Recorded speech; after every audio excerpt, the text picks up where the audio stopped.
President Trump accused 6 Democratic lawmakers of seditious behavior punishable by death. Just to be clear, does the president want to execute members of Congress? No. Let's be clear about what the president is responding to, because many in this room want to talk about the president's response, but not what brought the president to responding in this way. You have sitting members of the United States Congress who conspired together to orchestrate a video message to members of the United States military, to active duty service members, to members of the national security apparatus, encouraging them to defy the president's lawful orders. The sanctity of our military rests on the chain of command. And if that chain of command is broken, it can lead to people getting killed. It can lead to chaos. And that's what these members of Congress who swore an oath to abide by the Constitution are essentially encouraging. We have 1.3 active duty service members in this country. And if they hear this radical message from sitting members of Congress, that could inspire chaos, and it could incite violence, and it certainly could disrupt the chain of command.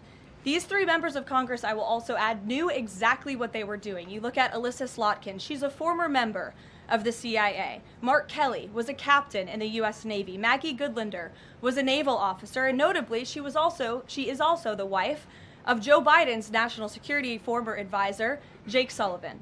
And so these members knew what they were doing. They were leading into their credentials as former members of our military, as veterans, as former members of the national security apparatus to signal to people serving under this commander-in-chief, Donald Trump, that you can defy him and you can betray your oath of office. That is a very, very dangerous message, and it perhaps is punishable by law. I'm not a lawyer. I'll leave that to the Department of Justice and the Department of War to decide. But the president has Chris, frequently, but Caroline, can I just follow up? The president and the vice president, for that matter, have accused the other side of encouraging political violence. Isn't that exactly what the president is doing when he says that members of Congress should be killed? Why aren't you talking about what these members of Congress are doing to encourage and incite violence? They are literally saying to 1.3 million active duty service members not to defy the chain of command, not to follow lawful orders. Actually, Every single you can refuse an illegal order, which but is they're suggesting, Nancy, that the president has given illegal orders, which he has not. Every single order that is given to this United States military by this commander-in-chief and through this chain of command, through the Secretary of War, is lawful. And the courts have proven that. This administration has an unparalleled record at the Supreme Court because we are following the laws. We don't defy court orders. We do things by the books. And to suggest and encourage that active duty service members defy the chain of command is a very dangerous thing for sitting members of Congress to do. And they should be held accountable, and that's what the president wants to see. Phil. Thank you. Ambassador Mike Huckabee had a meeting with Jonathan Pollard, a former U.S. citizen who was convicted and spent 3 decades in jail for selling state secrets to Israel. Did the White House know that that meeting was going to happen? Does the administration condone it? The White House was not aware of that meeting, but the president stands by our ambassador, Mike Huckabee, and all that he's doing for the United States and Israel.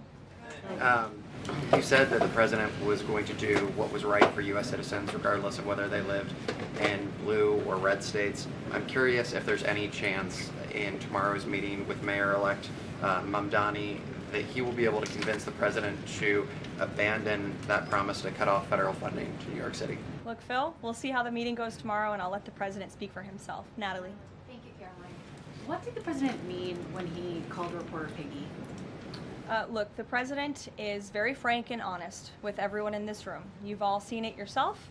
You've all experienced it yourselves, and I think it's one of the many reasons that the American people reelected this president, because of his frankness. And he calls out fake news when he sees it. He gets frustrated with reporters when you lie about him, when you spread fake news about him and his administration. But he also is the most transparent president in history, and he gives all of you in this room, as you all know, unprecedented access. You are in the Oval Office almost every day asking the president questions. And so I think the president being frank and open and honest to your faces rather than hiding behind your backs is frankly a lot more respectful than what you saw in the last administration, where you had a president who lied to your face and then didn't speak to you for weeks and